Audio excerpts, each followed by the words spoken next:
Será que você tem mesmo TDAH? Eu produzi esse vídeo porque estou desconfiando que eu não tenho TDAH. Estou aqui desvelando algo que eu fiquei meio assim para compartilhar.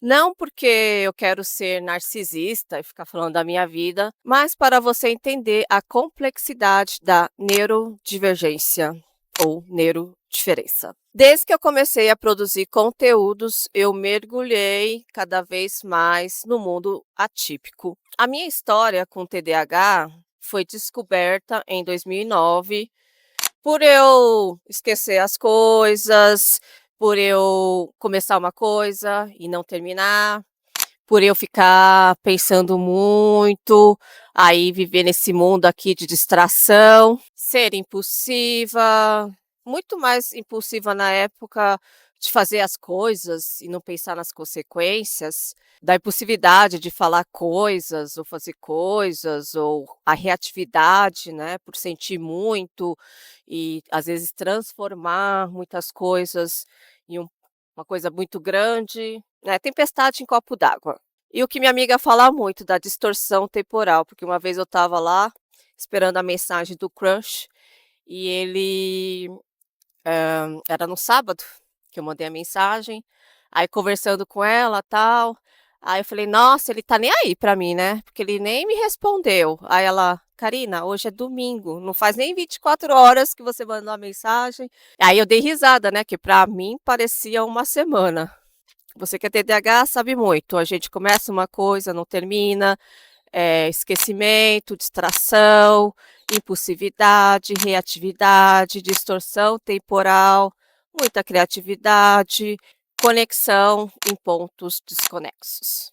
Desde 2013, quando eu tive meu burnout, fui internada, inclusive, numa clínica psiquiátrica, eu comecei meu tratamento com o doutor Alexandre Valverde.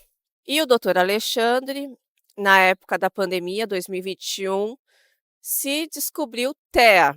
E aos 42 anos de idade, eu terminei uma relação que eu vi que era uma relação abusiva. Eu me dei conta de que eu tinha uma dificuldade de cognição e de percepção social que era para além do razoável, né? Eu já estava 5 anos nessa relação, as pessoas todas me falando dessas dificuldades que eu não conseguia enxergar. Então, a partir desse momento, eu fiz toda uma pesquisa mesmo de entender esses aspectos, e aí fui caminhando para essa compreensão de que era autista. Tive o insight, busquei ajuda, fui fazer minha avaliação neuropsicológica, passei com alguns colegas e o diagnóstico ficou confirmado.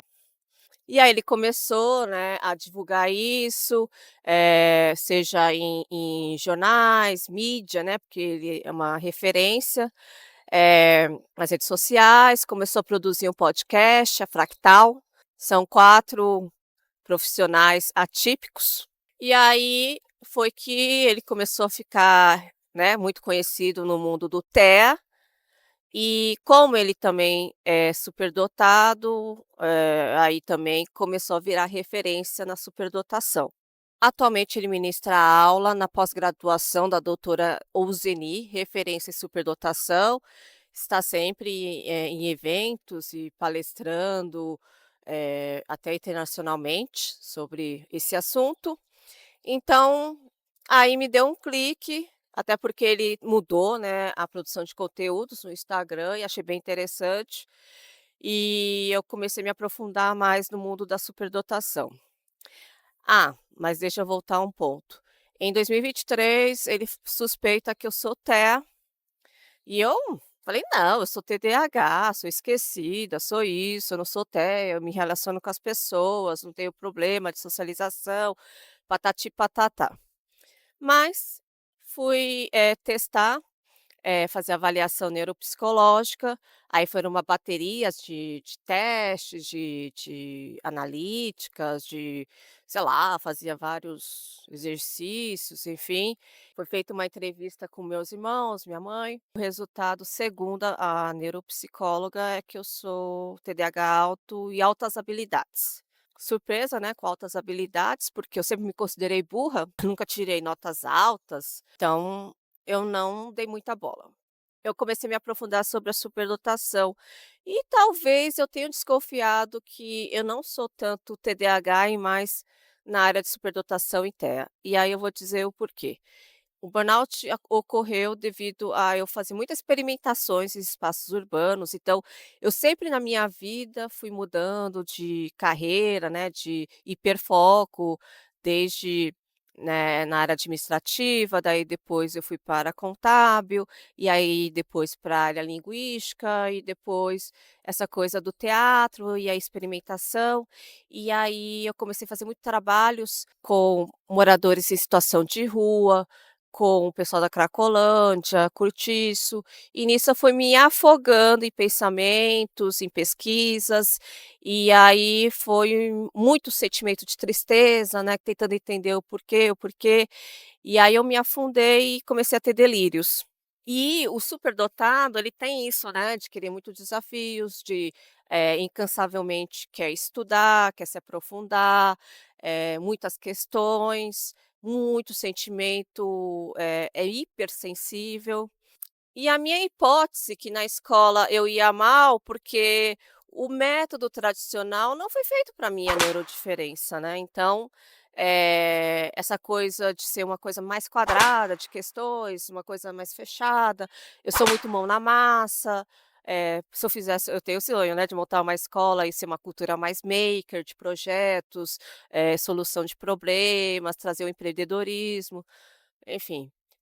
E o superdotado, então voltando, ele tem essa coisa de muita de pesquisa, de hipersensibilidade, eh, tem essa coisa de perguntar muito, eh, não entender muito as normas, né, e aí não entender não, é porque pra gente é muita coisa, assim, muito prática e pragmática e analítica, acaba que, por exemplo, no trabalho, se ele não tiver uma lógica, para mim é difícil eu trabalhar, né, eu trabalhei também em escolas como professora bilíngue. Então, por exemplo, se eu tinha que fazer, 4 relatórios todos os dias, todo dia não, uma vez por semana, mas o relatório diário lá sobre o aluno, enfim.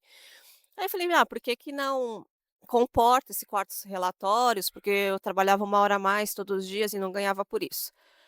Aí isso não era questionado pela minhas colegas de escola. E eu sou muito assim, e eu não consigo trabalhar quando tem uma coisa que não é lógico na minha cabeça. Então, martelei sobre isso e outras questões. Então, para mim, empreendedorismo é um caminho sem fim, ainda mais no digital, que o desafio é diário, a gente tem que estar estudando toda hora, tem que executar e tá aprendendo, tem liberdade de trabalho, geográfica, de tempo, então é um caminho sem fim para mim. E por que que talvez eu pense que eu não sou tão TDAH? Porque eu sou executadora máxima e trocando com vocês, eu percebo que o TDAH ele tem muita dificuldade às vezes, né, ele tem muita a mente é muito, assim, acelerada, minha mente é acelerada, muita coisa, tal, só que não consegue colocar em prática, e eu já consigo até demais. Então falei: "Ah, será que é por causa da superdotação?". Na verdade eu ainda não tenho essa prova real, o meu psiquiatra pediu para fazer um teste genético, para daí ter uma coisa mais precisa. Mas isso são hipóteses, né, mas eu estou trazendo aqui que talvez pode ser uma coisa assim para você. E agora o TEA, porque talvez eu também acho que eu sou o TEA. Ele minha amiga falou assim: "Carina, não é que você sabe se socializar, você aprendeu". E a hipótese do doutor Alexandre é: pela altas habilidades, eu sei me comportar com a sociedade, mas não é que é inato. Então, por exemplo, o meu irmão, outro dia eu estava num restaurante e eu deitei porque eu estava cansada. Essas coisas para mim é prático, né, pô, tô cansada, tem um sofazão gostoso, vou dormir. E aí o meu irmão falou: "Ah, Karina, aqui é um restaurante, não é para você ficar deitada". Aí tá bom, aceitei, não gostei, mas é uma norma da sociedade. Então assim eu vou me aprendendo a me relacionar com a sociedade. Outra coisa que o TEA tem, ingenuidade. Eu sou daquelas agora parei, né, mas de conhecer uma pessoa ali, já convido para ir na minha casa, ou peguei já muitas vezes carona com pessoas que eu não conhecia. Então, assim, essa ingenuidade, né, da pessoa confiar, não sei o quê, então isso também é característico do TEA.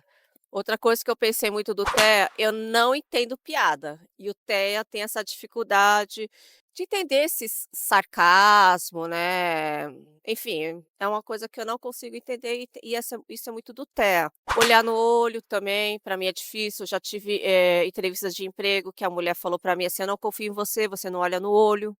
Então é uma coisa que eu também tenho dificuldade. Trazendo aqui esse mundo da neurodivergência, muitas vezes você pode ser dupla ou tripla excepcionalidade, porque eles muito se convergem, né. Então talvez você pode ser, ou talvez eu seja TDAH, TEA, dilexa, eu quando eu escrevo muito errado os conteúdos, tenho que ficar toda hora revisando. Eh, dilexa e superdotada. Então, se pergunta: o "Que que você tem?", eu tenho tudo, né. Eu já tive câncer, nefrite, sei lá vi, né. Uma coisa que eu sempre mantenho em mente: não reclama, porque tudo tende a piorar, né. Pensando assim, né, quando a gente ficar mais velho, tô aqui com a dor no joelho, aí quando eu vou ver, tô com dor nas costas, joelho, depois enfim, quando a gente vai ficando mais velho, vai ficando mais difícil. Mas não reclama, só curta o momento, tô curtindo aqui o momento, tô aqui em Curitiba, falei: "Cara, vou fazer um vídeo aqui", já corri, já fiz um reel, e é isso, curtindo o meu processo, não sei no que vai dar, mas ah, o a superdotação, a neurodivergência, acho que em si, tem aquele senso de justiça, tem que trabalhar com propósito, então eu sou muito feliz me entendendo como neurodiferente e conseguindo trabalhar do modo que eu quero e com propósito. Muito obrigada por estar até aqui, te vejo na próxima semana.